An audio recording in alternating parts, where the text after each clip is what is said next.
Episode 4 की starting में हमें दिखता है कि सेनवो, सेरा और जिन्मो जब पार्क एंजू का पीछा करने के लिए गाड़ी में जा ही रहे होते हैं, तभी सामने से आती हुई कार को देख सेनवो गाड़ी का हैंडल मोड़ देता है। फिर सेनवो गाड़ी से उतरता है और दिखता है कि उस कार में आरा जंगमिनसू के बेटे के साथ होती है। इसके बाद वो सभी एक घर पर जाते हैं और दिखता है कि जंगमिनसू का बेटा बीमार होता है। सेनवो उन्हें बताता है कि हानबोल आरा का बेटा है। ये सुनकर जिन्मो और सेरा हैरान हो जाते हैं। आरा भी कहती है ये सच है। आरा को लगा था कि उसका बेटा 7 साल पहले मर चुका था। फिर यहाँ पर आरा पूरी सच्चाई को बताती है कि आरा जब वो एक हॉस्पिटल में काम करती थी तब उसने वहाँ हानबोल को देखा। उसे वो बच्चा बहुत अच्छा लगने लगा, लेकिन जब उसने हानबोल के साथ पार्क एंजू नर्स को देखा तब उसे यकीन हो गया था कि हानबोल उसी का बच्चा है, क्योंकि जब आरा प्रेग्नेंट थी तब पार्क एंजू उसके घर पर चेकअप करने के लिए आई थी। इसके बाद पार्क एंजू ने आरा को सच्चाई बता दी थी कि जंगमिनसू ने उससे झूठ बुलवाया है कि वो बच्चा मर चुका है। वो नर्स रोते हुए माफ़ी मांगती है। ये सुनकर आरा हैरान होती है। फिर वो अपने बेटे से मिलती है और वो अपने बेटे के हाथों पर घाव के निशान देखती है। उसके बाद आरा ने जंगमिनसू से बदला लेने के लिए सोचा था और वो जंगमिनसू के घर गई थी और उसने उसकी तिजोरी में द क्वीन टेट्स वाला हार देखा था। फिर उसने वो हार चुरा दिया। इस बाद उस हार को आरा जब अपने घर लाई थी तब आरा के घर से उस हार की चोरी हो गई थी। आरा को लगा था कि जंगमिनसू उस हार को उसके घर से वापस ले गया, इसलिए उसने ये बात पुलिस को भी नहीं बताई। इसके बाद आरा को अननोन नंबर से मैसेज आने लगे जो जंगमिनसू ही कर रहा था, और वो मैसेज में लिखता है, मुझे पता है वो हार तुम्हारे पास है, मेरे पास उसे लाओ। लेकिन आरा के घर से उस हार को किसी चोर ने चुरा लिया था। इसके बाद आरा को समझ नहीं आ रहा था कि वो आखिर क्या करे।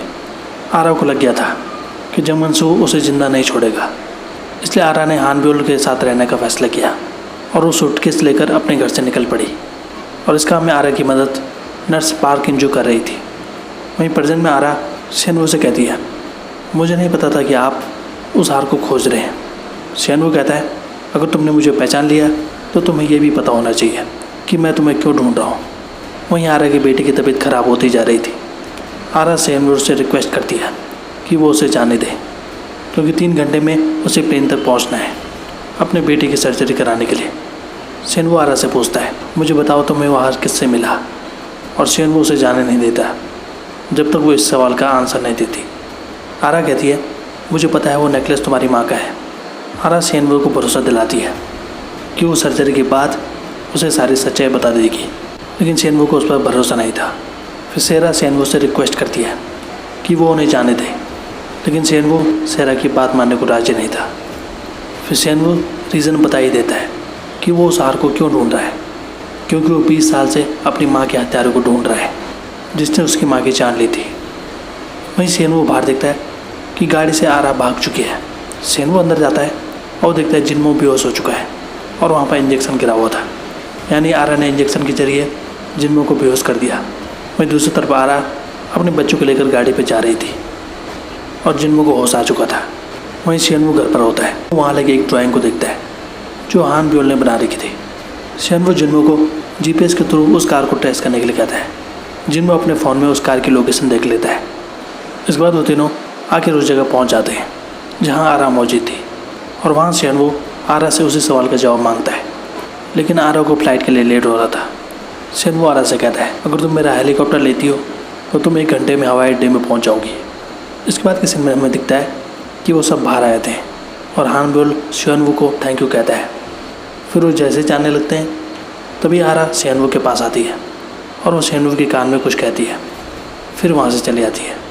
इसके बाद सेनवो सेरा को वो ड्राइंग देता है और कहता है इसे पुलिस ऑफिसर को सौंप देना और उससे कहना जंगमिनसू की पत्नी वहाँ होगी। सेरा उस ड्राइंग खोलकर देखती है तो उसमें ज़मीन के अंदर एक डेड बॉडी दिखाई देती है, यानी कि उस बच्चे को पता था कि जंगमिनसू की वाइफ की बॉडी कहाँ रखी गई है। वहीं दूसरी तरफ दिखता है कि पुलिस जंगमिनसू से पूछताछ कर रही होती है, लेकिन जंगमिनसू कुछ बताने को तैयार नहीं होता। फिर वहाँ डोंगी आती है और वो ग्वांग के कानों में कुछ कहती है। डोंगी ने ग्वांग को उस ड्राइंग के बारे में बताया था जो हानबोल ने बनाई थी। इसके बाद ग्वांग जंगमिनसू के घर के पार्क में जाता है और पुलिस वाले वहाँ पर खुदाई करने लगते हैं। ग्वांगी को वहाँ डेड बॉडी मिल जाती है। इसके बाद न्यूज़ में भी खबर फैल जाती है कि जंगमिनसू की वाइफ की डेड बॉडी उसके घर से बरामद हुई और ये खबर आरा सुन लेती है क्योंकि वो एयरपोर्ट पे मौजूद थी अपने बेटे के साथ। और न्यूज़ में अभी भी आरा को डेड बताया जा रहा होता है। इसके बाद शियनवू सहरा को उसके घर के बाहर छोड़ देते हैं। फिर सहरा जब जा ही रही होती है तब उसे अपने ड्रेस के बारे में ख्याल आता है और वो फिर शियनवू की गाड़ी की तरफ जाती है। वो गाड़ी का दरवाज़ा खोलने की कोशिश करती है लेकिन वो नहीं खुलता क्योंकि गाड़ी लॉक हो चुकी थी। फिर सहरा जिन्मो के ऑफिस में जाती है अपनी ड्रेस के बारे में पता करने के लिए। वहाँ वो देखती है कि वहाँ कोई मौजूद नहीं है। फिर वो वहाँ से अंदर की ओर जाती है तो वो वहाँ देखती है कि वहाँ बहुत बड़ा ऑफिस है जहाँ बहुत सी किताबें रखी हुई थी। सहरा ये देखकर हैरान होती है। इसके बाद सहरा जैसे ही वहाँ एक किताब को छूती है तभी वहाँ दरवाज़ा खुल जाता है। फिर वो लिफ्ट के ज़रिए नीचे आती है। सहरा को वो जगह बहुत अच्छी लग रही थी। अंदर जाने पर सहरा को शियनवू की फैमिली फ़ोटो दिखाई देती है और वहीं अंदर दिखता है कि शियनवू वो जिम में जा रखा होता है एक्सरसाइज करने के लिए। फिर तभी शियनवू जब बाहर आता है सहरा सीढ़ियों के पीछे छुप जाती है। शियनवू वहाँ देखता है कि सहरा की ड्रेस वहाँ मौजूद है। शियनवू उसमें हाथ डालता है तभी वो देखता है कि सहरा वहाँ मौजूद है और सहरा उसे देख रही होती है। वो सहरा को देखकर हैरान हो जाता है। सहरा शियनवू के पास जाती है और उससे कहती है ये ड्रेस तुम पर बिल्कुल सूट होता है। लेकिन शियनवू घबरा जाता है। फिर वहाँ जिन्मो भी आ जाता है और वो अपना कोट शियनवू को पहनने के लिए देता है। फिर सहरा अपनी ड्रेस को लेकर वहाँ से चली जाती है। वहीं शियनवू जिन्मो को बता देता है कि आरा ने उसके पास आकर क्या कहा था और यहाँ पर दिखता है कि आरा ने शियनवू को कांग ताइजू से सावधान रहने के लिए कहा था। फिर अगले दिन जिन्मो जब सना से मिलता है फिर तभी वहाँ ऑफिसर गोंग आए थे। फिर सेना ऑफिसर ग्वान से मिलती है और जिन्मो भी ऑफिसर ग्वान से मिलता है और यहाँ पर ऑफिसर ग्वान को पता चलता है कि जिन्मो का ऑफिस वहीं मौजूद है। फिर जिन्मो वहाँ से चला जाता है। फिर वो दोनों ऑफिसर अंदर जाकर सेना के साथ बैठते हैं और नाश्ता करने लगते हैं। वो ऑफिसर पूछता है कि सहरा कहाँ है। सेना बताती है कि सहरा ड्रेस को बेचने जा रही है और ये बात गलती से उसके मुंह से निकल गई थी। तभी सहरा वहाँ आती है और सहरा के हाथ में कुछ रुपए होते हैं। फिर बाहर जाकर वो ऑफिसर सहरा से पूछता है कि तुम अपने कपड़े क्यों बेच रही हो। सहरा बताती है कि उसे जॉब में छूट मिली इसलिए उसने ऐसा किया। वो ऑफिसर तुम इससे पहले हॉस्पिटल गई थी। सहरा इस बात से इनकार कर देती है। वहीं दूसरी तरफ दिखता है कि जिन्मो के ऑफिस में सहरा की दोस्त हांसू आती है किसी केस के सिलसिले में। वहीं दूसरी तरफ शियनवू ये सोच रहा होता है कि क्या कांग ताइजू ने उस रात हार की वजह से सहरा से ऐसे बदसलूकी की थी। फिर इसके बाद सना अपनी दुकान के अंदर से हांसू को सीढ़ियों से नीचे आता हुआ देख लेती है और जिन्मो भी उसके साथ होता है। फिर जिन्मो वहाँ से ऊपर चला जाता है। वहीं शियनवू वो जिन्मो से कांग ताइजू पर नजर रखने वाले को हायर करने के लिए कहता है। जिन्मो शियनवू को बता देता है कि सहरा से बेहतर और उस काम को कोई नहीं कर सकता। फिर शियनवू सहरा को फ़ोन करता है और उससे रिक्वेस्ट करता है कि वो एक काम में उसकी मदद करे। फिर सहरा भी मान जाती है। वहीं अगले दिन जब जिन्मो ऑफिस में जाता है तो वो देखता है कि शियनवू कुर्सी पर उदास बैठा है। यहाँ पर शियनवू सहरा का इंतजार कर रहा होता है लेकिन सहरा नहीं आती। फिर शियनवू सहरा को फ़ोन करता है लेकिन सहरा फ़ोन उठाने के बाद फ़ोन को काट देती है। शियनवू देखकर हैरान होता है। वहीं वो स्क्रीन पर देखते हैं कि सहरा जैसे ऊपर आ रही थी तभी वहाँ से वापस चली गई।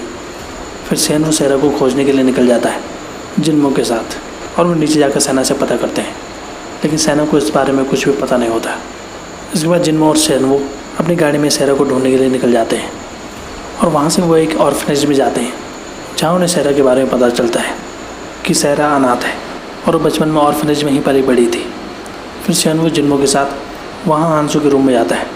वहाँ चेक करने के बाद शियनवू को कुछ गोलियाँ मिलती हैं और हांसू की उसके दोस्त के साथ कुछ फ़ोटो मिलती है जिसका नाम यंजू था।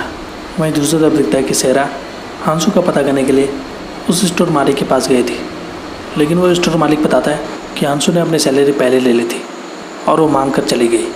फिर सहरा जब बाहर जाती है तभी देखती कि हांसू जब जा रही होती है तभी कुछ गुंडे उसे किडनैप कर लेते हैं। इसके बाद सहरा पुलिस ऑफिसर को फ़ोन करती है लेकिन कोई फ़ोन नहीं उठाता। फिर तभी वहाँ शियनवू आता है अपनी गाड़ी में। सहरा उससे मदद करने के लिए कहती है।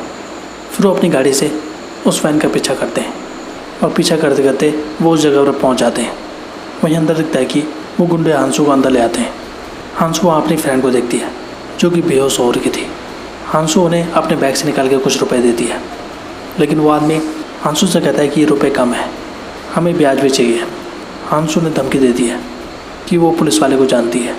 फिर वो आदमी हांसू को थप्पड़ मारता है इसके बाद दिखता है कि वहाँ डिलीवरी वाला आता है और वो डिलीवरी वाला और कोई नहीं बल्कि सेनवो ही होता है। सेनवो सैरा को पीछे से जाने का इशारा करता है। सेनवो अंदर जाकर सबकी धुनाई करने लगता है।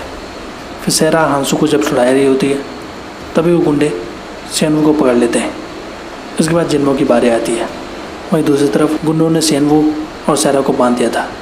तभी बाहर से पुलिस के सायरेंस की आवाज़ सुनाई देती है और वहाँ का दरवाज़ा खुलता है और दिखता है कि जिन्मो एक कमांडो के बेस में है। वो गुंडे जिन्मो को देखकर भाग जाते हैं। वहीं बाहर दिखता है कि उन गुंडों ने हांसू को किडनैप कर दिया था। फिर सेनवो और सैरा जब बाहर जाते हैं तो उस वैन को पकड़ नहीं पाते। वो गुंडा उनकी वैन की चाबी ले गया था। फिर सेनवो पैदल ही भागने लगता है। वहीं जिन्मो बॉल के सहारे वैन का लॉक तोड़ देता है। फिर सैरा दूर से उस वैन को देखने की कोशिश करती है लेकिन उसकी आंखों में दर्द होने लगता है और वो ज़्यादा कोशिश नहीं कर पाती। उसे चक्कर सा आने लगता है। फिर तभी वहाँ सेनवो आता है और वो सैरा को किनारे धकेल देता है क्योंकि पीछे से गाड़ी आ रही थी जिससे सैरा का एक्सीडेंट हो सकता था। और यहाँ पर यह एपिसोड खत्म होता है। तो आज के लिए बस इतना ही। ऐसे वीडियोस देखते रहे हमारे चैनल पे। Thank you so much.